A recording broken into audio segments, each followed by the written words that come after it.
د سنو پښتونخوا د فیسبوک او د یوټیوب په پاڼه باندې زموږ پروګرام کتونکو تاسو ټولو ته د پیښور سټوډیو نه تاسو قربه محمود جان بابر پر پروګرام با خبره پښتونخوا سره هرکلی وي.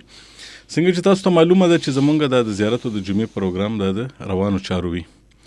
نو په روانو چارو کې غیر چاپیره چې سره روانې مونږ په هغې باندې باز کوو. نن هم مونږ د باز دپاره یو موضوع خوښه کړې ده، هغه دا ده چې تېرو څو ورځو راسې په دې خبره باندې بحث روان دی. مونږ که د پاکستان قومي میډیا ده، که بین الاقوامي میډیا ګورو، که خپله لوکل میډیا ګورو، په ټولو باندې دا خبره روانه ده چې په پاکستان کې مختلف قسمه فتوې راځي او په هغه فتوو باندې خلک دا هر سړی دا وایي چې زما فتوه ټیک ده، خو داسې څه مجموعي فتوه تر اوسه پورې مخې له نه وه راغلې. نو اوس ورځې مخکې د پاکستان چې کوم ټول لوی علما دي او د علماو چې کوم لوی ادارې دي او وفاق المدارس وغیره او چې کوم تنظیمات المدارس او د دې دا څومره چې لوی مشران دي، نو دوی ټولو یو مشترکه فتوه راوړې ده په دې هکله باندې او د دې فتوې دې وخت کې ضرورت څه او آیا د دې د راتلو څه مقصد و، لکه داسې څه خبره وه چې هغې کې دا ضروري وه. خو خبره دا وه چې د پاکستان د پیښور یو وګړی محمد زاهد خان نوم یې لیکلی شوی دی، هغوی د دې ټولو علماو نه یو فتوه غوښتې وه او هغه فتوه کې هغې څه سوالونه پورته کړو. هغه سوالونو کې هغه دا تپوس کړو چې په پاکستان کې چې دا د اسلام په نوم باندې جوړ شوی دی، آیا په دې کې د پاکستان د حکومت خلاف چرته جهاد کول دا جایز دی؟ د پاکستان چې کوم د زمونږ د مختلفې ادارې دي د هغې په خلکو باندې حمله کول دا څومره جایز دي؟ او آیا په پاکستان کې دا اعلان څوک کولی شي چې مونږ ته دې وخت کې ټوپک راغستل پکار دي؟ او آیا دا جایز دي که دا نه دي؟ او څه خلکو پکې مخکې نه به په لارو کوڅو کې او د مختلفو تنظیمونو د اړخه دا ګونګوسۍ هم په پاکستان کې مختلف وختونو نه مونږ اورو چې جمهوریت چې کوم دی دا یو غیر اسلامي سیز دی او کوم سړی چې ګیره نه ساتي نو دا هم اسلام مطابق ټیک نه ده. دا مختلف سوالونه محمد زاهد خان ځان دپاره راغونډ کړي وه او د ټولو علماو ته یې لیږلي دي. دې علماو کې ډېر لوی علما موجود دي او هغه علما چې کوم دي نو هغې نه دې رایه غوښتې وه، هغې ټولو په شریکه باندې او دا د دې کې زما په خیال باندې چې د یو مکتب فکر هم داسې نشته چې د هغې علم په دې کې نه وي. دې کې شیعهګان عالمان شته، دې کې سنیان عالمان شته، اهل حدیث عالمان پکې شته دي. دې نه علاوه د څومره چې زمونږ د دیوبند مکتب فکر دی نو د هغې علما هم په دې کې مونږ ته ښکاري، دا ټول په دې کې موجود دي. نو دا د دې مختلف دا سوالونه چې کله مخې له راغه نو مونږ ویل چې په دې باندې مونږ هم په دې خپل پروګرام کې بحث وکړو، مختلف ځایونو کې په دې باندې خلک خبرې کوي چې په دې باندې مونږ هم خبره وکړو. نو په دې وخت کې دا چې کوم معاملې دي او زمونږ د ملک چې کوم حالات دي او دغه قسمه سوالونه چې پکې کله راوچتېږي په دې معاملاتو باندې پوهېدونکی سینیر صحافي او تجزیه کار کاشف الدین سید صاحب ما سره په سټوډیو کې موجود دی، هغې به په دې بحث کې ما سره حصه اخلي. کاشف صاحب تاسو په پروګرام کې هرکلی ویم. ډېره مننه بابر صاحب. ډېره مهرباني. کاشف صاحب دا چې څنګه لکه دا محمد زاهد خان چې کله دا کوم سوالونه کړي دي نو دا ما ځان ته لیکلي دي او په دې کومو علماو چې دا فتوې ورکړي دي چې د دې جوابونه یې ورکړي چې اسلام د دې په هکله باندې څه وایي. نو په دې عالمانو کې یو ډېر لوی نوم چې هغه د خیبر پښتونخوا چیف خطیب هم دی او د هغوی نه ما دا تپوس وکړو مولانا طیب قریشي صاحب نه چې د مسجد معبد خان امام هم دی، د هغوی نه ما د دې سوالونو تپوس کړی. زه به دا غواړم چې اول هغوی نه د هغوی سوالونو جوابونه واورو، بیا د تاسو سره په دې باندې مخکې خبرې وکړم. ټیک دی. نو ما د دې نه اول دا تپوس کړی وه چې دا چې کومه فتوه چې راغلې ده او دا دومره ډېر علماو چې په یو ځای باندې په دې باندې دستخطونه کړي دي، اخر د دې ضرورت څه او د دې نه څه غوښتی شي؟ نو هغوی راته څه دغه رنګې جواب راکړو. جی محترم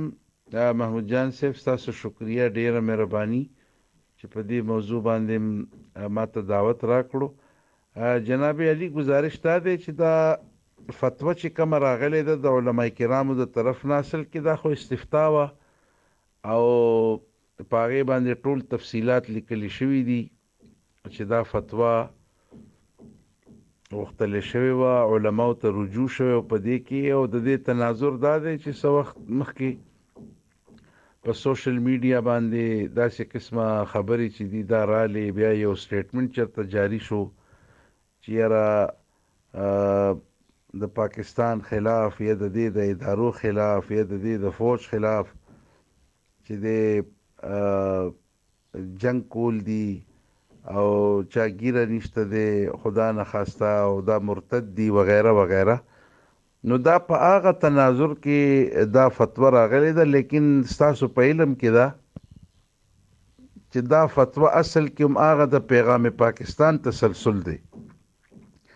او پیغام پاکستان مرتب کون کی چې دینو تاسو وګورئ، مفتی رفیع عثماني صاحب او مفتی تقی عثماني صاحب، بیا د ټولو مسالکو، اتحاد تنظیمات مدارس، وفاق المدارس، نو د ټولو په مشترکه باندې پیغام پاکستان کړو، د دې اعلامیه جاری کړو، توثیقي کړو، انډوس کړو. دغه چې دی دا هم د هغه پیغام پاکستان یو قسم له تذکیر دی، تازه کول دي چې یاره د دې داسې قسمه فتوا ورکول او داسې قسمه خبرې په وطن کې کول د دې اجازت چې دی دا نشته دی، دا غیر شرعیم دی او غیر آئینیم دی. نو دا فتوا په هغه تناظر کې اصل کې دا راغلی ده چې داسې قسمه خبرې رالی چې چا ګیره نشته دی او که څوک فوجي دی او که څوک پولیس دی.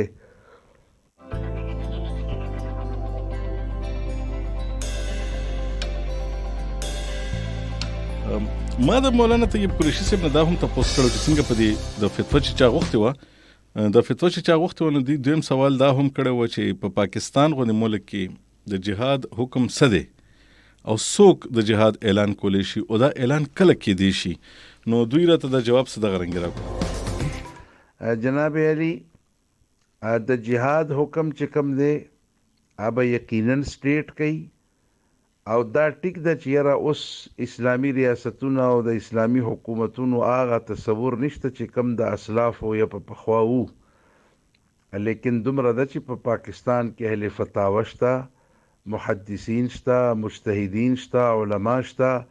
ښه په آزادانه طریقه باندې فتوم حاصلیږي، فتوم ملاویږي، هغوی ورکوي او هغوی خپل رای ورکوي د شریعت په دې رڼا کې. نو که په هغه اعتبار وګورئ نو داسې څه بنانه ریپبلیک نه دی او داسې اندیر نګري ده چې زما غوندې بار سړی راپاسي او هغه به دا اعلان کوي او بس بیا به خلک وایي چې همدا خبره ده. خبره دا ده چې خبره به کتلی کېږي، اجماع ته به کتلی کېږي، اهل فتاوا څوک دي او دا په هر دور کې د دې ترتیب معلوم وي، په دې کې هېڅ قسمه څه ابهام اشکال نه. یعنی که نن هم تاسو ووایئ چې د پاکستان کې د یو مسلې په باره کې تپوس کول غواړئ چې په دې کې د اکثریتو رای څه ده، فتوا د چا په مسلک ده، د چا قول له او د چا فتوی له اعتبار دی، نو دا نن ورځ په پاکستان کې دا ترتیب معلوم دی، اهل علم په دې باندې پوهیږي. نو دا نه ده چې یو انډیویجول براپاسي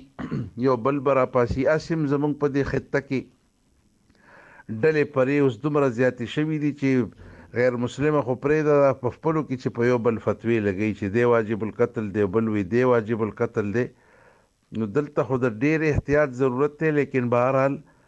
هغه مستند ادارې شته دی چې د هغوی یو اتھارټي ده، هغه علما شته، محدثین شته. نو که په دې معامله کې د جهاد په باره کې خبره وي نو د هغوی قول له اعتبار دی او د هغوی د طرف نه داسې هېڅ قسمه اعلان نه دی راغلی، بلکې هغوی دا خبره چې دا برابره کړې او تجویز کړې وه چې په پیغام پاکستان کې پر ریټن کې سره د قرآن او د حدیث او د فقهاو او د مجتهدینو د اقوالو سره یو ډیر جامع تحریر دی. زما خیال دی چې د آئین پاکستان نه پس که په یو شیز باندې په دومره غټه پیمانه اتفاق شوی دی نو هغه پیغام پاکستان دی. نو پای کې جی بالکل کلیر کټ چې دی واضح دا ټول احکامات هم دي او دا ټول مسائل چړلې شوي دي او جواباتو سره دي. نو په پاکستان کې کم از کم جی داسې گنجائش نشته دی چې دا د دې متعلق داسې طریقه باندې خبره وشي. ما د مولانا طیب قریشي صاحب نه دا هم تپوس کړی و چې څنګه په دې فتوا کې استفتا کې دې ته چې دا کم سوال دې ته راغلی په دې سوالونو کې یو سوال دا و چې چونکې پاکستان خو د کلمې په نوم باندې آزاد شوی دی، نو د دې د سلامتۍ دپاره یا د دې دغه دپاره چې دشمن چې کوم دی نو هغه چې کوم زمونږ د پولیس او د فوج ځوانان کوم وجني نو هغه شهیدان دي که نه دي. دا سوال په دې کې غوښتی شي او مولانا صاحب د دې جواب څه داسې راکړو. جی بالکل دام پکې سوال راغلی و نو یقیني خبره ده چې د دې ځمکې او د خاورې دپاره پاکستان د دو قومي نظریې په بنیاد جوړ دی، د کلمې په بنیاد جوړ دی. الحمدلله په دنیا جهان کې جماعت، مدرسه، خانقاه، تبلیغي جماعت کم داسې یو دغه دی چې هغه په دې کې نشته دی. پاکستان خو ماشاءالله د دې خیر مجموعه ده. مونږ دا وایو چې کمې کوتاهي شته په پیغام پاکستان کې امدادي چې په پرامنه طریقه، په آئینی طریقه د قانون په دایره کې دنه مونږ بم چې دی دا مطالبه کړې ده، زمونږ بزرګانو کړې ده، مونږ هم کوو چې اسلامي نظام چې د کم شیز واده شوی وه او اسلام چې په آئین پاکستان کې چې د دې وطن سپریم لا چې دی نو دا به قرآن و سنت وي، د هغې عملا نفاذ په کار دی او هغه دفعات اسلامي په آئین کې شامل دي. نو پاکستان خو جی الحمدلله دا دارالاسلام دی. نو چې د دې حفاظت دپاره کم پولیس والا دی که کم فوج دی د دې خاورې دپاره جنګیږي، یقینا شهید دی. او دا زما غونتې چڼې او کمزوری کس نه بلکې دا خو د علماو د لویو خلکو فتوه ده. نو په دې کې هیڅ قسمه دو رای نشته او الحمدلله په فخر ویل پکار دی چې دا د مدارسو، د جماعتونو او د خانقاګانو یو مرکز دی. مرکز په دنیا جهان کې کده نو پاکستان دی او په دې باندې فخر پکار دی چې دا د پاکستان یو نیوکلیر په عالمی دنیا کې او په اسلامی دنیا کې اولنې نیوکلیر پاور دی. نو پاکستان ته د عالم اسلام سترګې دي. یقینا چې د دې خاورې دپاره څوک جنګیږي د دې د دفاع او د حفاظت دپاره، نو علما ورته ویلي دي، لوی محدثینو ویلي دي، هیڅ ډاوټ او شک نشته چې دا ټول شهیدان دي. بیا دې نه ما دا تپوس کړو چې کله دې ماته دا جواب راکړو چې دا ټول زمونږ چې د کوم څوک شکوک او شبهات راوچتوي نو دا ټیک نه دي. نو بیا ما دې نه تپوس کړو چې آیا داسې ده نو بیا د دې پولیس او د دې فوج خلاف وسله اوچتول آیا دا جایز دي؟ نو دوی راته بیا څه داسې جواب راکړو. جناب علي دا ډیر ښه سوال دی چې د پاکستان حفاظت کولو والا چې کم زمونږ ادارې دي، پولیس دی، فوج دی، د دې خلاف هتیار اوچتول، نو که د دې خلاف هتیار اوچتول جایز شي نو تاسو وګورئ چې په لیبیا کې څه وشو او په شام کې څه وشو. یعنی مونږه خدا نه خواسته دا خبره د چا په وینا نه کوو، مونږ دا وایو که دلته داسې افراتفري وشوله نو زو به چرته نو په ګاونډ کې یو افغانستان دی التم حالات داسې دي او په کم کم ملکونو کې چې دا دشمنانو سازشونه وکړل، د عراق سره یې څه وکړل، لیبیا سره یې څه وکړل، شام سره یې وکړل، اوس یې ورشه یو تماشه وکئ چې التم دغسې فتوی او خبرې رالی او د خپل سټیټ او د فوج پسې ودرېده. او نن تاسو وګورئ چې د هغې کې هر یو کس او هره شعبه او هر مسلک او مذهب در به دره دي، د غریبانانو پته نه لګي. نو خبره دا ده چې د پاکستان خلاف ودرېدل او د دې حفاظت کوونکي چې کومې ادارې دي د هغې خلاف جنگ، دا په پیغام پاکستان کې د مفتی تقی عثماني صاحب، اتحاد تنظیمات مدارس او 20,000 نه اوس هغې تعداد زیات دی، دغه علماء فتوا ورکړې ده چې د دې خلاف ودرېدل د پاکستان د فوج خلاف جنگ دا ناجایز دی او دا حرام دی. ما دا خبره چې کله مونږ واورېدو نو مولانا طیب قریشي صاحب نه ما اخرنۍ پوښتنه دا وکړه چې دا کوم سوالنامه تاسو ته راغلی نو په دې سوالنامه کې اخر د دې ضرورت ولې پېښ شو؟ آیا د دې خو مخکې هم په دې باندې خبرې شوې چې جمهوریت ته کفر ویل کېږي په پاکستان کې؟ مختلف داسې خلک شته دي چې هغه ورته وایي نو آیا جمهوریت کفر دی؟ او د دې کې دا هم سوال کې ویلی شوي چې کوم سړی ګیره نه ساتي نو هغه د اسلام نه خارج دی. نو دې علماو د دې هم جواب ورکړی دی. نو چې کله ته ما تپوس وکړو چې تاسو څه جواب ورکړی نو دوی راته بیا دغه رنګې جواب راکړو. جناب علي د پاکستان په دې جمهوریت کې تاسو وګورئ چې په دې کې قادیانی چې دی د کافر قرار کړی شو او دته چې دی غیر مسلم ویلی شو. هم په پاکستان په آئین کې تاسو وګورئ اسلامی نظریاتي کونسل جوړ دی، څومره آئینی دفعات دي، شکونه دي، دا هم د دې جمهوریت دی چې په هغې کې لیکلی شوي دي. تاسو اوس وګورئ چې یاره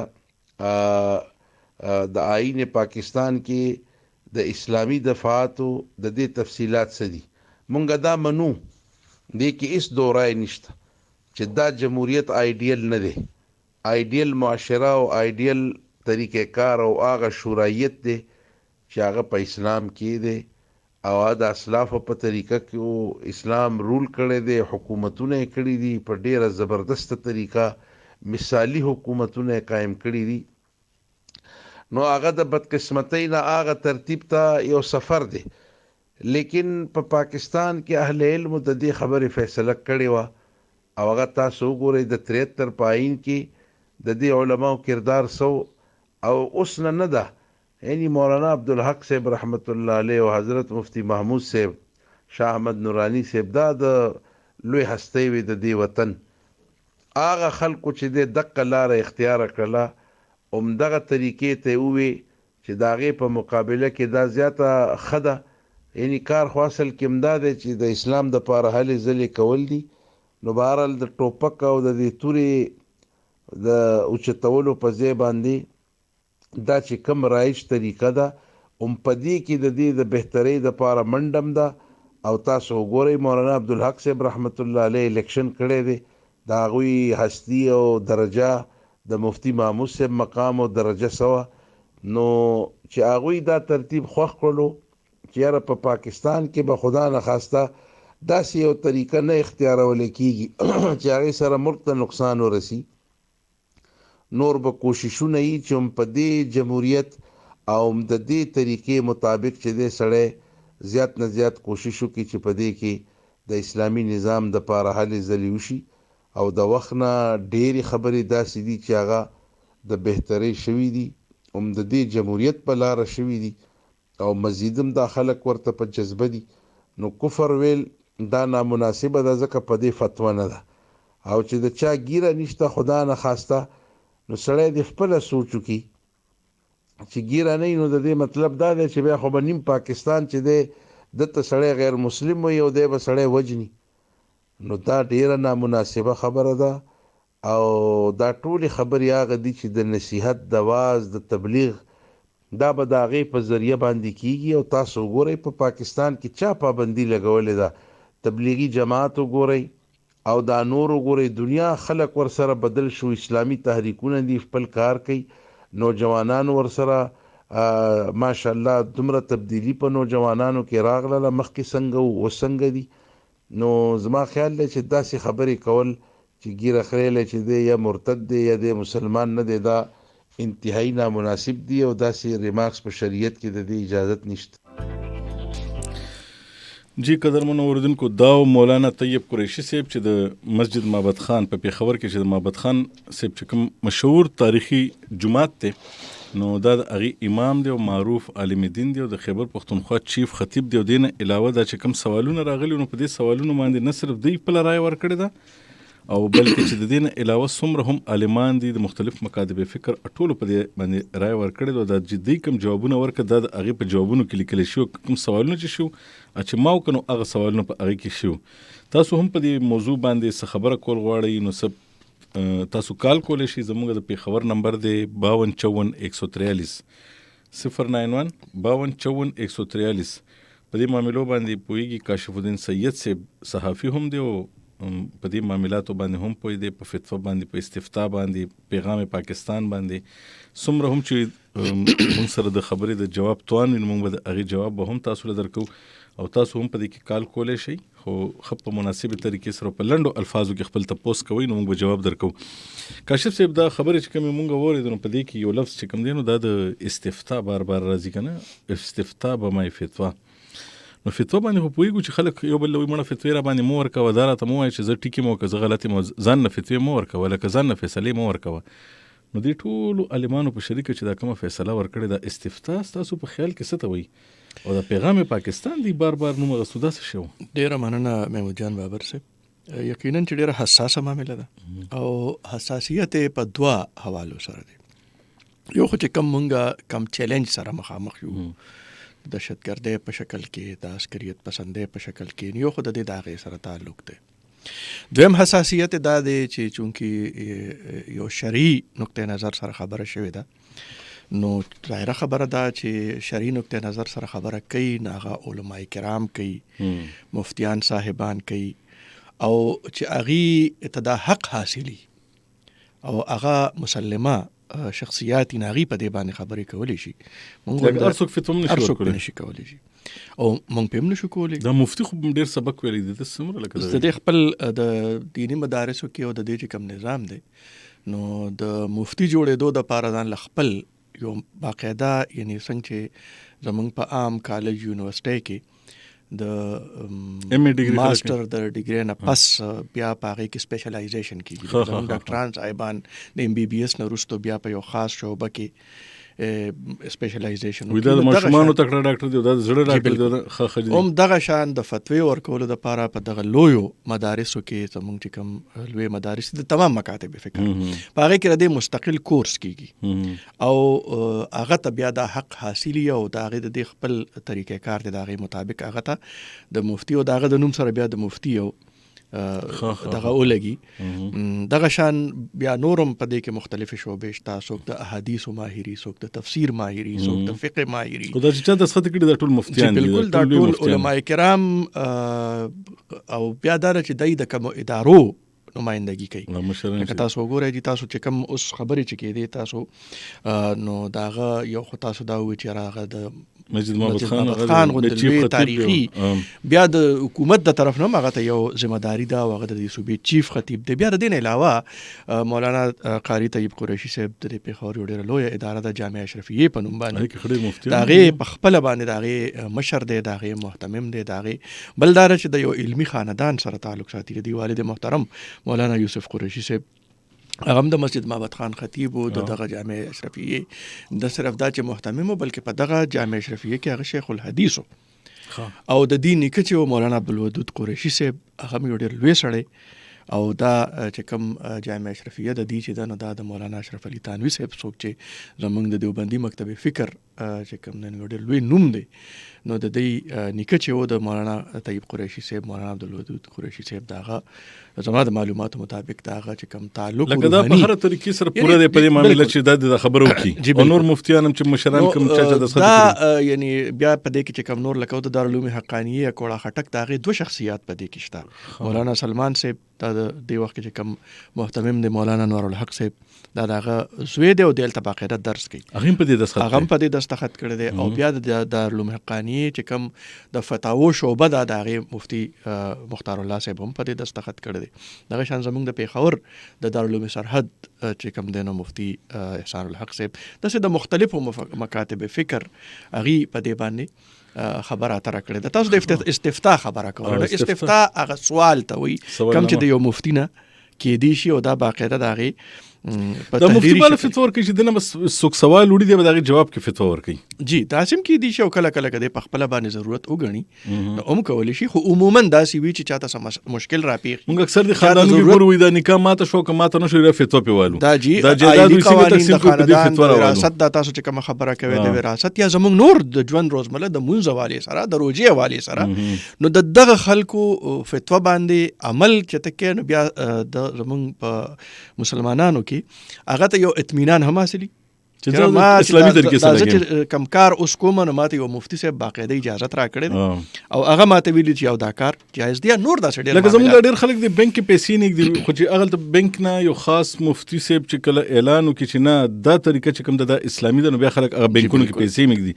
خو دا هغه طریقې دي چې لکه خلک اجازت ځان له غواړي نو مفتي ته ورځي، د مفتي ته ورځي. بالکل. او دغه شخصیات چې دي نو هغې ته څنګه چې مارز وکړو چې یو خو د دې سره د ادارو یو ډېر د دې په شا باندې هغه یو تاسو 2 ډېر غټې ادارې یادې کې د علوم سرحد هم چې یاد کړو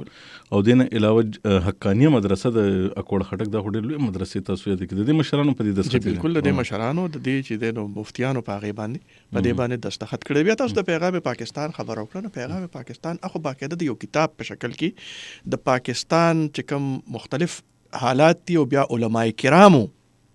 پاکستان جید علماء کرام او هغه مونږ ته خو نه پکار چې یاره د علماء کرامو درجه بندي وکړو خو زه به دا وایم چې د دې علماو په نسبت باندې هغه د ټول پاکستان لکه تاسو ګوره پای کې د دارالعلوم کراچۍ د هغې مفتي تقي عثماني صاحب د هغه مشر ورور چې اوس لږ موده وړاندې وفات شو مفتي رفیع عثماني صاحب شیخ الحدیث د دارالعلوم کراچۍ دغه شان مولانا سمیع الحق صاحب دغه شان نور بلا د مختلف مفتی منیب الرحمن صاحب کوم چې د هلال کمیټې چیرمن هم پاتې دی او د هغه کې غیم شته چې موږ به سپوږمۍ ښکاره شو سپوږمۍ ښکاره نه شو هغې ولې مشر شو جی کاشف صاحب یو ګورم زما په خیال څوک پکې سوال هم کوي کېدای شي مو تاسو نه څوک پکې تپوس کوي السلام علیکم جی څوک یو د کوم ځای نه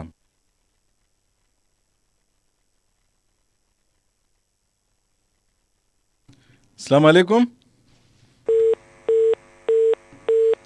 جی هغه بټن نو ان کال کټ شو خجی جی نو ډیر لوی هغه باندې هم د هغه علماء کرامو بیا د دین وړاندې کې مونږ وګورو میمون جان باور صاحب تاسو خبر او کړه د دین وړاندې چې را 15 او یا کال زمونږ وشو 15 تاسو پاکستان جوړ قرارداد مقاصد یو منټ خیر السلام علیکم جی څوک یو د کوم ځای نه وعلیکم السلام وسیم عباس فرام پړاچینار سیټي تاسو دواړو ته ډیر په مینا باندې او په پښتنه مینا باندې سلام کوم وعلیکم السلام وسیم عباس صاحب تاسو په څه ویل غواړئ په دې موضوع باندې بالکل ډیر ټایم منا خلم ځکه چې تاسو خبرې ډیرې زیاتې قیمتي دي خو زبرلند توګه باندې دا درته وایم چې بیا به دې باندې تاسو مونږ ته تفصیلاً یو جواب هم راکوي چې مطلب دا کم علمي د وجې نه دا چې واقعیت به مخته راتللو که څنګه دا داسې چل و چې زمونږ د تره یو دوست و که نه هغه به دلته کې راتلو پړاچینار ته کاروبار به کولو د تمبکو به راوړلو نو بیا یو ورځ هغه راغللو نو بیا مونږ میلمه کړلو لکه د ډیمې ټایم کې به مونږ ډېر میلمه کولو مونږ سره به ډېر وخت تېرولو نو بیا یو ورځ راته خبره کوله وي چې مونږ کله واړه د نږدې مدرسې ته به تللو ویله زمونږ یو ملا صاحب و پته نشته زه خو داسې کس ته ملا هم نشم ویلی ځکه چې ملایتوب هم یو لکه کیټګري په کار وي یو علم په کار وي وی هغه به مونږ ته ویلی چې مونږ واړه وي مونږ ته به ویلی چې تاسو د بره کورمې ته چې کوم دی ډېر مزه وي هلته کې چې کوم دی هغه شیعګان چې کوم دي هغوی ښکرونه وي او د ځناورو غوندې کې شکلي وي بدل وي او هغه خوړل کوي نو بیا به ویله چې یاره مطلب زه چې دلته راغللم چې کله مې تاسو وکتلی نو ویله زما هغه وړکوالي والا هغه خبره ماته یاده شوه نو دا زه په پاکستان کې اول ځل ګورم چې یاره دا یو ډېره لویه تبدیلي به دې شوه راشي چې یاره د هر مکتب فکر والا په دې باندې فتوا ورکړه او باقاعده دا خبره علل اعلان میدان ته راغلله چې یاره مطلب ترهګري حرامه دی او د ریاست پاکستان یا د هر یو ریاست وي د هغې خلاف چې کوم دی وسله راویستل او په خپلو عسکریانو باندې او په خپل محافظین وطن باندې هتیار استعمالول دا ډېر انتهایي ناجایزه دی او پکار دی او زه دا ګورم چې ډېر ژر به دې سره تبدیلي راځي نو الله تاسو ته ښه ژوند نصیب کړه ځکه چې ډېر زبردست پروګرام او خلکو ته مې ډېر لوی علم ډېره لویه پوهه ورکړه او تو ټیکنیکل سټاپ ته پروډوسر صاحب ته سپیشل سلام ډېره مننه ډېره مهرباني وسیم عباس صاحب دا د پړچینان وسیم عباس صاحب دوی پکې دا خبرې وکړي وایي لکه خلکو ته په ډېرو معاملو کې لکه ګډوډ وو که نه چا به څه ویل او چا به څه ویل نو دې سره چې کوم دی نو خلک وایي په دې خبرو باندې اوس پوهېږي هغه تاسو خبره کوله د 15 اویا کالو جی بالکل د 15 اویا کالو تیر شو د پاکستان نو هم پکې خلک وایي چې جمهوریت حلال دی که حلال نه دی او جمهوریت ټیک دی او که ټیک نه دی نو دا خبرې پکې ولې کېږي لګیا دي لکه دا خو موږ شروع نه اورېدلو چې پاکستان به یو اسلامي ملک وي خو د خلکو دا ګیلې زه یو بل کالم والم تاسو په یو ځای جواب ورکوي که نه جی السلام علیکم جی څوک یو د کوم ځای نه د کوم ځای نه جی ښه جي ښه تاسو څه ویل غواړئ رشید خان صاحب سوال جواب نن به خپله دغه ورکړو دې د ځای مشکل هله جی جی ستاسو لږ اواز لږ سلو په مزه دی لږ تیزې خبرې وکړئ جی د عمل او موږ به دغه څه کوو تپوس به ترې وکړو خپله ریاب هم ورکړو که نه وایي که نه چې موږ اورو لګیا یو ستاسو پروګرام کې خلک ستاسو غږ اوري ښه زه دا وایم چې د ملیانو صاحبانو چې دا کومه فتوا ورکړه که نه جی جی پوه شوم دی له دا تپوس کوم چې یاره د امولیان صاحبان مخکې چېرته چې پېښور د وینې شروع او د ماکې خودکشي کېدې دغه کېدې که نه پرې شوې هغه وخت چې دوی ټول لا پاتېدلی وه نو انشاءالله دومره دغه به نه وي په افغانستان کې جهاد شروع دوی به ویل دا جهاد دی که نه هلته خو یو مشر اعلان نه و کړی که نه نه زمونږ باچا کړی و نه زمونږ دغه کړی و نو زه دوی ته وایم چې تاسو له وخت تېر شو نو اوس را پاتې دی پوه شوې اوس که ټي عالمان دي نو هغوی 40 عالمان وایي چې دا جهاد دی پوه شوې نو موږ دې ته اړین یو پوه ډیره مهربان رشید خان صاحب دا د دې د خبره تاسو اورئ دی وی چې رشید خان صاحب دا خبره کوي چې وی دا علما مخکې کله چرته چې د پیښور غونتی دا نور خارونه ټول دلته د دماکې به کېدي دا دومره لیټ ولې دغه شو او دی وی چې د کومې خبرو خلاف چې دا دغه اوچت شوی دی هغه اړخ ته هم عالمان دي نو هغه هم عالمان دي که تاسو وی چې دا عالمان دي جی بالکل یقینا دا زمونږ د هر وګړي په ذهن کې دا خبر راځي او دا یو کنفیوژن شته زمونږ په ذهنونو کې زمونږ د عام ولس په ذهنونو کې او د دې رور چې کومه خبره ده یقینا د په ذهن کې به دا سوال ضرور وي خو زه به د دې رور لږ د معلومات په تازه کما چې دا په اول ځل باندې دا فتوا محمودیان بابر صاحب نه راغلی خزینه پیلم د فتوا راغلی دینه مخکې هم راغلی دي او که زه دا ووایم چې تاسو ته به یاد مولانا حسن جان صاحب چې دلته نږدې د درویش مسجد کې به هغه درس هم کو د احادیثو او په دلته به د جمعې مونځ هم کو او دا د هغه لومبنۍ فتوا وه او هغه چې وجلې شوې دی نه د هغې په شا هم ویلې کېږي چې هم هغه فتوا وه چې هغه دا ووایي چې یاره په پاکستان کې داسې قسمه واقعات کول تشدد کول په وسله باندې نظام بدلول دا روا نه دي او دا جایز نه دي او محمود جان صاحب زه به تاسو ته یو خبره وکړم چې که په کومه ورځ باندې د مولانا حسن جان صاحب دا خبره کوله په درویش مسجد د جمعې په مانځه کې زه په هغه اجتماع کې شریک وم تاسو اورېدلی بالکل دا ما اورېدلې وه او هغه په دې باندې ډېر په تفصیل سره خبرې ترې کړې وې او هغه دا ویلي د هغې نه علاوه که تاسو وګورئ نور ډېر علما کرام د دې نه په کراچۍ کې په 2004 یعنې مولانا حسن جان صاحب په ستمبر 2007 کې شهید کړی شو د دې نه وړاندې په 2004 کې مفتی نظام الدین شامزی صاحب په کراچۍ کې ووجلی شو په کال 2000 کې مفتی یوسف لودیانوي صاحب ووجلی شو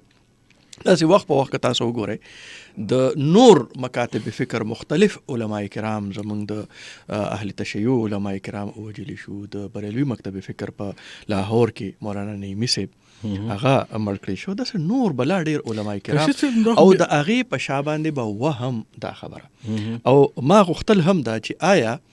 کم خلک وسله راوچتوي نو آیا هغې دغه علماو دغه فتوې ته هغې څومره اهمیت ورکوي او په دې باندې څومره عمل کوي او داسې خو به نه چې هغې خو ځان له خپل څه علما کرام دي او په دغې باندې خبره کېدی شي چې د هغه د هغې چې د کومو علما کرامو نومونه پیش کوي یا د هغې فتوا پیش کوي نو د هغه علما کرامو د هغې موږ په دغه درجه باندې کې کم ځای کې د مفتی تقي عثماني صاحب رفیع عثماني صاحب یا دا موجوده شخصیات چې کم دي د دې په مقابله کې مونږ هغې په کم درجه باندې اچولی شو آیا دغه واقعي مفتیان صاحبان دي هم د دې سره سره که مونږ دا وګورو زمونږ هغه مذهبي جماعتونه چې هغې په دې ملک کې سیاست کوي په هغې کې هم لکه وختي مولانا طیب قریشي صاحب د هغې تذکره وکړه مولانا شاه احمد نوراني صاحب د کراچۍ یو ډېر لوی شخصیت د بریلوي مکتب فکر دغه شان مولانا ګوهر رحمان صاحب د مردان یو ډېر بالکل ډاکټر عطاء الرحمن صاحب په دسخط کړی دی مولانا ګوهر رحمان صاحب په خپله د قومي اسمبلۍ ممبر پاتې شیخ الحدیث شیخ التفسیر دغه شان د مفتی محمود صاحب حواله هغې ورکړه دغه شان نور بلا ډېر لوی شخصیات چې یقینا چې د هغې سره به د مولانا هغه لفظ نه لګېدلي خو د دین حوالې سره او د دې حوالې سره د هغې رهنمایي موجود ده او په دغه انتخابي عمل کې حصه اخیستل د جمهوریت خبره تاسو کوله په دې باندې دا خبرې د مخکې نه کلیر شوي دي او وضاحت د دې شوی دی زما په خیال باندې که کم خلک اوس 15 او یا کاله وروسته هم د دې حوالې سره دا سوال پورته کوي چې جمهوریت کفر دی او که نه اسلام دی دا به زما البته یو څه شته خو بل اړخ هم شته یو اړخ بالکل یو اړخ د دې چې دا دی چې کومه واده د دې ملک د جوړېدو په وخت خلکو سره شوی وه هغه واده پوره نه شوه. بیا د هغې نه وروسته په دې نظام کې محمود جان بابر صاحب ډېر کمی دي او د هغه نظام نه هغه خلک کم خلک چې انصاف نشته او بیا دا خلک استعمالي په کال 2015 نه وروسته چې به دا خلک دا وسلوال چې به کومې علاقې ته تلل نه هغې به هلته کې اول هغه جرایم پیشه خلک راونیول لکه دا رور د مومندو ایجنسۍ نه خلکو له انصاف ته ورکولو په نوم باندې کاروایی کولې لږ د یو کال ورو خیر دی. السلام علیکم جی څوک یو د کوم ځای نه ښایسته منیر خبرې کوم چې ضلع باجوړ نه تاسو خروره څه ویل غواړئ؟ جی ډېرې ښکلې خبرې زبردسته خبرې شروع کړې دي او تاسو چې کومه خبره وکړه چې د پیسو باره کې تاسو کوم د شیخ صاحب خبره وکړه شیخ حسن جان صاحب نو همدغه خبره ده چې دلته کم عالم پیسو ورکړي عالم غریب سره دومره د پاکستان مشران دومره هغو سره ناسته نشته د هغو سره هغه کومک نشته چې دې سره حکومت ولاړ وي نو هر قسمه خبره عالم شي کولی حق چې بیانوي جو هغه دلته سر خوري منځ کې خبره همدغه هلته ده. خجی خواه بس تاسو خبره ختمه شو جی نو جی رسول خان صاحب چې ویل چې لکه عالمان مخکې چېرته ځري عالمان مخکې عالمانو خو چې ډېرو کسانو عالمانو پیسې ورکړې وي خو لکه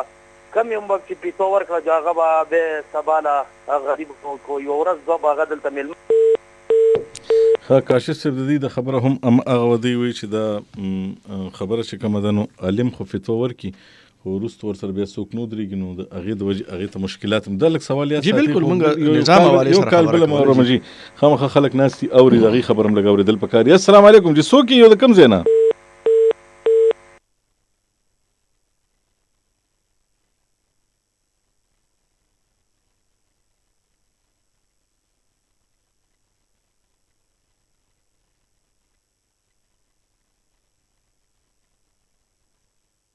سیز منتقل کیږي هغه سیز هغه مقدمه د هغه وسو ته یعنی مقدمه چې پلان نیکو کې نو بیا نصیب هغه کوي بلکې تاسو وګورئ بیا خاص کر د قتل مقاتلې حواله سره په کلونو مقدمه چلیږي او اخر کې بیا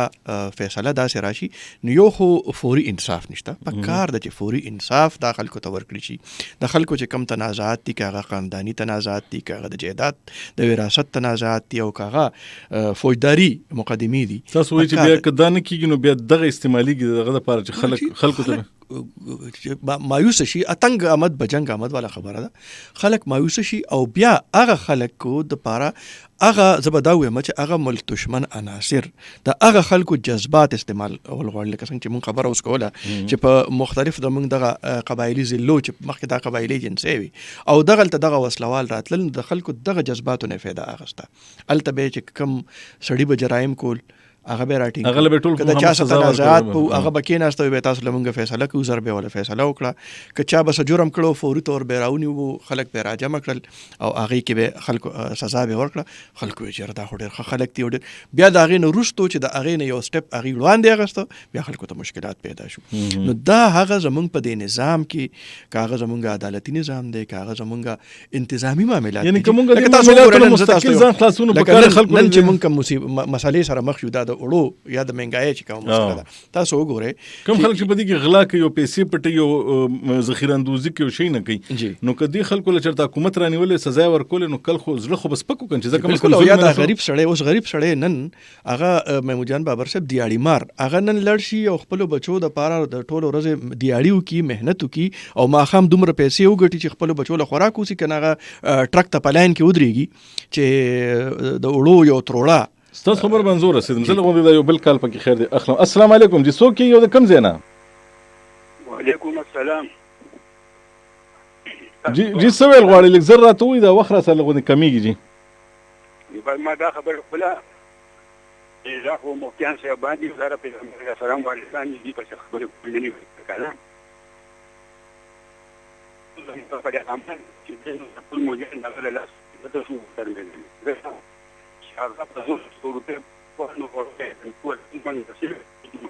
تاسو دا اواز کوالټي ډیره زیاته خرابه ده مونږ خو تاسو کال اټینډ کو خو اواز کوالټي هم ډیره زیاته خرابه ده نو هغه شته وخت مرانه ځای کوي خیر دی جی خفه نه شئ نو بیا کوشش وکړئ او زه ګورم چې د کاشف الدین سید صاحب د موجودګۍ نه لږ زیاته فایده والم یو بل کالر دی ګورم چې دی څه وایي نو که دا کال میلاو شو نو کاشف صاحب نه به د دې جواب زه والم. السلام علیکم جی څوک یو د کوم ځای نه وعلیکم سلام محمود جان بابر صاحب، ډیره مننه، شکریا. ته څوک یې وروره؟ خپل تعارف را سره وکړو، خبره راته خپله لږه وکړه. انعام یو ټم ښه څه ویل غواړې وروره؟ سر نور څه نه ویل غواړه که نه، خو یو ته لکه پښتنه زه سیاسي ورکر یا پوه شولې، خو پس سیاسي ورکرۍ نه هر څه نه ځان وتلی شه، بس یو امي او باسوي پارټۍ سره تعلق نه لرم باندې فار ایگزامپل، خو پښتنه یې واکول غواړم. لږ زر وکړه وروره، خیر دی. ښه زر کوم. پښتنه مو دا د محمود جان بابر صاحب چې د پاکستان کې کوم حالات روان دی، د پاکستان کې کوم نمونه ته مهنګایي روانه یا د کوم حالات، لکه یو طرف ته خو نه، هر طرف ته مهنګایي یا کریک ډاون دا هېڅ کمي پکې نشته. دې حل به څه وي؟ په کومې طریقې به روزي دې حل؟ صحیح ده جي، صحیح ده. ډېره مهرباني. کاشف صاحب ګوره د هر سړی لکه خپل معاملاتو کې هغه دی پریشان هم دی. تاسو چې کوم خبره کوئ لګیئ چې د خلکو د سوالونو جوابونه په وخت ملاوېدی، نو بیا به لکه د خلکو به د دې حالاتو نه فایده ولې اخیسته. انصاف ملاوېدی، خپل خلکو ته خپل حق ملاوېدی، خلکو ته د هغې مسایل حل کېدی. او دا موږ چې د 15 او یو کالو خبره کوو، په دې 15 او یا کاله کې د خلکو سره د اسلام وعدې هم وشوې، د خلکو سره د انصاف وعدې هم وشوې، د خلکو سره د روټۍ او د کپړې او د مکان وعدې هم وشوې، او د یعنې قسم وعدې د خلکو سره وشوې، خو هغه یوه وعده هم پوره نه شوه. نن هم 15 او یا کاله پس هم خلک د اوړو، یعنې 1 کیلو اوړو پسې خلک خوار ګرځي، او د هغې نه علاوه چې کم خلک په دغه څیز کې ککړ دي، نو هغې ته سزا هم نه میلاویږي. نو بیا محمود جان بابر صاحب، تاسو په دې زمانه ډېر ښه پوهېږئ چې دغسې حالاتو کې بیا په ملک کې انارکي پیدا کېږي، او چې کله انارکي پیدا شي نو بیا هغه خلک چې هغه د ریاست دشمنانی، هغه د قوم دشمنانی او د ملک دشمنانی، هغې د دغسې حالاتو نه د خلکو د جذباتو نه فایده اخلي او راننوځي په هغې کې، او هغې هغه خپل مقاصد پوره کولو کوشش کوي. یو سوال بل زما ذهن کې راځي، موږ په دې اسمبلو کې ګورو د دې نه موږ ته داسې شیزونه د خلکو چې کومې ګیلې وي هغې کې ناست چې کوم علما وي د هغې حل هم راوباسي. لکه دغه خبره وکړه مولانا طیب قریشي صاحب چې ګوره دې ملک کې خو قادیانیان چې کوم دي هغه هم غیر مسلمه ډیکلیر کړی شوي دي. هم د دې اسمبلو په لار باندې اسلامي قانون سازۍ کې هم لغوندې ډېر لوی کردار دی ادا کړی. کوم خلک چې ناست یې غیر اسلامي قانون سازي هم کېدو ته نه پرېږدي. خو موږ ته خو د دې پارلیمان او د دې جمهوریت دا یو شکل ښکاري چې بس دوی هر وخت په جنګیږي لګیا دي، خو دا بل شکل هم راته نه ښکاري. دا چېرته کمی دی په دې جمهوریت کې چې هغه کوم ښه کارونه دي هغه راته بالکل نه ښکاري، او دا چې کوم نور دي دا راته ډېر زیات ښکاري. اولنۍ کمی خو محمود جان بابر صاحب د جمهوریت تسلسل دی، چې دلته زموږ په دې وطن کې د بدقسمتۍ نه د جمهوریت هغه تسلسل برقرار ونه ساتلی شو. وخت په وخت باندې کله 2 کاله پس، کله 2.5 کاله پس، کله 3 کاله پس هغې ته نقصان ورسي. او په منځ کې نو یو خدا بل دا زموږ چې څومره ادارې دي، د جمهوري ادارې چې زموږ کې هغه به صرف زموږ په پارلیمنت ته نه ګورو، موږ به لاندې په ګراس روټ باندې دغه خپل چې زموږ بلدیاتي ادارې دي هغې ته هم ګورو، په هغې کې هم تسلسل نشته. او بیا خبره به بیا موږ هغه ځای ته بوځو چې دغه ادارو کې دغه پارلیمنت کې قوانین جوړیږي، خو په هغه قوانینو باندې عمل نه کېږي. لکه زموږ د 73 آئین وایي چې په یعنې هغه وخت کې چې په 10 کاله کې به دننه د دې ملک چې څومره غیر شرعي قوانین دي، هغه غیر شرعي قوانین به دلته ختمیږي. ټیک شو جی. بیا د هغې دپاره د اسلامي نظریاتي کونسل یو تصور ورکړی شو، اسلامي نظریاتي کونسل ته اداره جوړه شوه. بیا هغې اسلامي نظریاتي کونسل خپل په درنګو سفارشات پارلیمنت ته ورلیږلي دي، خو نه هغه سفارشات پارلیمنت ته راځي او نه د آئین په هغه نقطه باندې عمل کیږي. چې کله نه کیږي بیا موږ خبره چې کله د قوم سره د ولس سره چې کومه وعده شوې وه هغه وعدې پوره نه شوې، نه د اسلام پوره شوه، نه د شریعت پوره شوه، نه د انصاف پوره شوه، او نه د خوراک سکاک پوره شوه. ځکه چې دغه بنیادي ضروریات چې کله د انسان، تاسو وګورئ چې دلته کې خلک یوازې د اوړو مسله خو نه ده که نه. تاسو وګورئ زمونږ طالب علمان رونه او زمونږ طالب علمان بچي د ادارو د تعلیمي ادارو فیسونه کم ځای ته ورسېدل. یعنې دا تصور د سره ختم شي چې څوک په خپل بچي په سرکاري اداره کې داخلي. سرکاري کې سبق نشي ویلی جی. السلام علیکم جی. څوک یو د کوم ځای نه؟ وعلیکم سلام بھائی جان، څنګه چل دی؟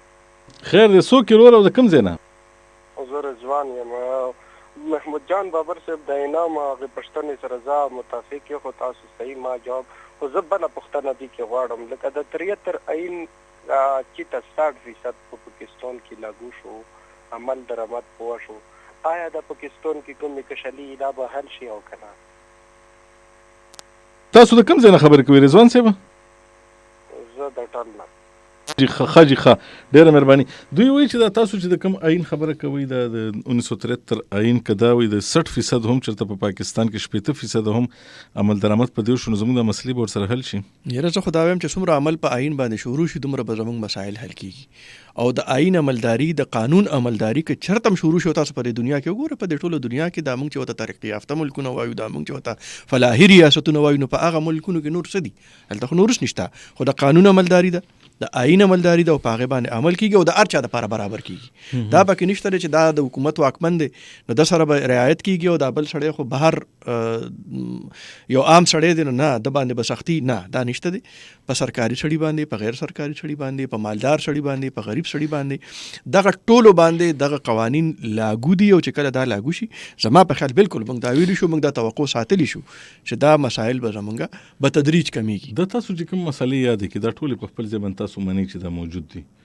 نو د دې لپاره لار څه ده؟ دې کې خو ګوره چې دا کوم سوال هم راغلی په دې کې هم دا ویلی شوي چې د جمهوریت زمونږ د کار نه دی نو د دې هر څه د ټیکولو لپاره مخکې تلو لپاره لار لکه څه ده چې دا کوم مشکلات دي؟ ګوره جی مشکلات حل خو هم دغه دی چې دا زمونږ واکمن دا زمونږ ذمہوار خلک آیا هغې سره دا احساس شته چې د خلکو ته دغه مسله ده دا کومه چې موږ زه ورته لګیا یو ډسکس کوو یا دا زمونږ وروڼه چې کوم څوک ټلیفون کوي نو آیا دغه خلکو سره دا احساس شته؟ هغې سره خو دا احساس نشته، د موږ دغه مشرانو سره خو دا احساس نشته. هغې خو څوک هم د خپل اقتدار دپاره د خپلې کرسۍ دپاره هغې قانون هم پایمال کوي بلکې آئین هم پایمال کوي او هغه چې کوم په یو وخت کې به موږ په دغه پارلیمنت کې کتل چې څه اقدار څه روایات د هغې به خیال ساتلی شو هغه روایات اقدار هم پایمال کېږي هغه هم د خپل د جمهوریت باندې خو دا فیصله خو ډېر مودې مخکې شوې ده که نه چې دا یو غیر اسلامي نظام نه دی خو بیا هم که د چا خبره نه پوره کېږي نو د هغې دپاره لکه څه لار ده دا چې کومه دا دې وخت کې خلک جنګېږي دا د ټوپک لار ده که نه د دې لپاره جمهوریت کې دننه څه لار ده؟ جمهوریت کې دننه هم دغه لار ده چې د قوم منتخب خلک هغه به راځي په دغه پارلیمنت کې په دغه اسمبلو کې به کینی او بیا د سینټ ځان له اختیارات دي، د قومي اسمبلی ځان له اختیارات دي، د صوبایي اسمبلو ځان له اختیارات دي او زمونږ د بلدیاتي ادارو ځان له اختیارات دي او د هغه اختیاراتو تقسیم هم پکار دی او بیا د هغه اختیاراتو خیال هم ساتل پکار دی. او زمونږ ایم پی ای صاحب زمونږ ایم ان ای صاحب سره دا غمی چې ما ته به فنډ ملاویږي او زه به په خپله حلقه کې خلکو له نالۍ جوړم ویڼې به جوړم زه به خلکو له لارې کوڅې پخوم نو چې د خپل کار پرېږدي آیا زمونږ د صوبایي اسمبلی دا خو د کار نه دی که نه دا خو د یونین کونسل د لیول یا د میټروپولیټن کارپوریشن دا خو د هغې کار دی. اوس دغه صاحب دغه سیزي په خپل لاس کې اغسته دی او زمونږ چې کوم د یونین کونسل نماینده دی هغه دې لپاره چې خلک وګوري ګوره ما د نالۍ جوړه کړې سبا به ټول ټول تخته به لګي جی خپل نوم تخته به لګي په هغه باندې په تخته په یو ترانسفارمر باندې جی تخته نه لګیدلی تاسو نه ګوره په خپل چاپیرچل کې په خپل محلو کې یو ترانسفارمر به منظور کړي په هغه باندې به باقاعده او صرف تخته بنې لګیدلی جی د پارټي رنگ به ولم ور کړی او بیا به په هغه باندې په هغه ایریا کې چې د هغه پارټي کم اهم شخصیاتي د هغې نومونه به چې دا جی د فلانکي د فنډ نه وشو او دا د فلانکي په نگرانۍ کې وشو او بیا د فلانکي په تعاون سره وشو پوره یو شجر نسب پې جوړ شوي. کله چې دغه خلک دغه څیز ته پراته چې زموږ یو ایم ان ای صاحب هغه یو ترانسفارمر کیش کول لکه تاسو چې وچې یاره دی بوته خلکو نه بیا به دا غواړي او دغه شان لار دغه شان کوڅه دغه شان سړک د دې خو خپل ادارې دي د کمیونیکیشن باقاعده دا په احسان نه دی کنه دا په احسان نه دی دا خو خپل ادارې دي او د هغې لپاره د حکومتونو خو دي د دې لپاره چې دا به خلکو ته اسپتال جوړي دلته چې اسپتال جوړیږي په هغې به هم تخته لګي دا جي ما جوړ کړی دی بیا به جي په هغې کې چې کلاس 4 برته کېږي نو هغه به هم جي زما خلک یا به د ایم ان ای صاحب د ایم پی ای صاحب د سینیټر صاحب د میئر صاحب د هغه خلک به په هغې کې برته کېږي نو هغه د ضرورت په بنیاد باندې جی نه کېږي. تاسو ګورئ نه په سیاسي بنیادونو باندې خلکو ځمکې ورکړي دي سکولونه په هغې کې جوړ شوي دي تالې ورته لګېدلي دي ولې هلته خلک خو نشته چې سبق پکې ووایي خو صرف د دې لپاره چې په دغه سکول کې به اوس د 2 کلاس 4 برتې کېږي چې د ټیوبویل په سیاسي بنیاد باندې د ضرورت په بنیاد باندې خو نه دي شوي دا هغه واړه مسایل دي محمود جان بابر صاحب چې دا راجمع شوي دي او د دې نه اوس یو داسې مسله جوړه شوې ده چې یوې ته لاس کې نورې در پسې راپاسي. اوس د دې دپاره هم دغه خلک زمونږ دغه مشران زمونږ دغه واکمن دا به کینی او هغې به دا د یو بل خپې راښکل دا به پریدي بل کینی خو نه ما د ښکارن چې کینی نو چې نه کینی خو دغه سیس به دا ملک په دې طرف ته خدای مکه رواني دغه خلک برا پاسي او غیبه دغه عام ولست دغه عام وګړي لکه زما د ټوپک په زور خبره کوله چې علماء کرام چرته نو دغه خلک ولا دا خبره په ذهن کې چې دا ول غیبه تم دا وي چې ستا لیډران کم زیو ستا دغه جمهوریت جماعتونو مشران چرته آیا زمونږ دغه ټول چې د جمهوریت داویدار دي دغه زمونږ سیاسي جماعتونه زمونږ دغه مذهبي جماعتونه آیا د هغې سره دا احساس شته چې د ولس مسله هم شته؟ ډېره مهرباني کاشف الدین سید صاحب تاسو زموږ پروګرام ته راغی په دې موضوع باندې مونږ خبرې وکړو خو بیا به هم زه خپل تلو کې خبره یو ځل بیا وکړم چې دا چې کوم فتوه چې راغلی وه نو جنګ بیا هم د یو مسلې هم حل نه دی خبرې اترې او د جمهوریت په چوکاټ کې دننه باید چې مونږ خپل ژوند تیر کړو نو دا به ټیک او دا به زموږ د راتلونکي نسلونو لپاره هم ښه دي علماو هم دا فتوه ورکړې ده نو مونږ له پکار دی چې دې وخت کې الریډي دا قوم چې کوم دی دا ډېر لوی مشکلاتو سره مخ دی زه وایم که هر سړی په دې باندې احسان کوي نو هغه دا دی چې خپل زړه کې چې کوم جنگونه پراته دي د خپل مخالفینو سره هغه دې ختم کی او را دې شي کېدین یو بل سره دې خبرې وکړي چې دا خبره د مخ کې د ترقۍ په لار باندې چرته لاړ شي د خلکو ژوندونو کې اساني راشي سبب د خیر بیا خپل پروګرام سره تاسو خدمت کې حاضرې موږ خپل دعا کې ساتي الله پامان